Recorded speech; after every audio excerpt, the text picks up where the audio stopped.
నిరీక్షణ prayer house మరియు centre సంఘముల తరపున ప్రభు పేరిట మీ అందరికీ నా హృదయపూర్వకమైన వందనములు. ఈరోజు దేవుని వాగ్దానం యెహోషువ గ్రంథం 1వ అధ్యాయం 9వ వచనం. నిబ్బరము కలిగి ధైర్యముగా ఉండము.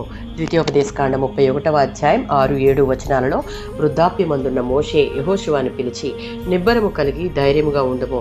దేవుడు తన ప్రజలకు వాగ్దానం చేసిన దేశమునకు వారితో పాటు వెళ్ళి దానిని వారికి స్వాధీనపరచుము అని చెప్పి, ఈ క్రమంలో నీవు భయపడవద్దు, నీతో కూడా వచ్చువాడు నీ దేవుడైన యెహోవాయే, ఆయన నిన్ను విడువడు ఎడబాయుడు అని ధైర్యపరిచాడు. 23వ వచనంలో దేవుడైన యెహోవాయే యెహోషువకు ప్రత్యక్షమై నిబ్బరము కలిగి ధైర్యంగా ఉండము అని నీకు తోడై ఉంటాను అని స్వయంగా ధైర్యం ఇచ్చినటువంటి సందర్భమును మనం ఇక్కడ చూడవచ్చు. 27వ సంకీర్తన 1-3 చరణాలలో దావీదు, దేవుడే నాకు వెలుగు రక్షణ, నా ప్రాణమునకు కోట లాంటివాడు, నేనెవరికీ భయపడను.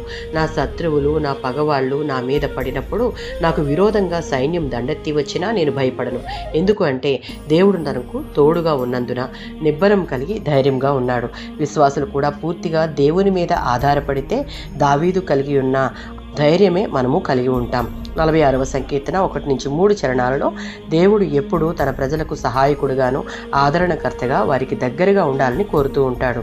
ఈ వచనాలు ప్రతి విశ్వాసి వారు ఎదుర్కొనే పరిస్థితులలో, కష్టాలలో, శోధనలలో దేవుడు వారికి సహాయం చేయుటకు సిద్ధంగా ఉంటాడన్న ధైర్యాన్ని ఇస్తుంది.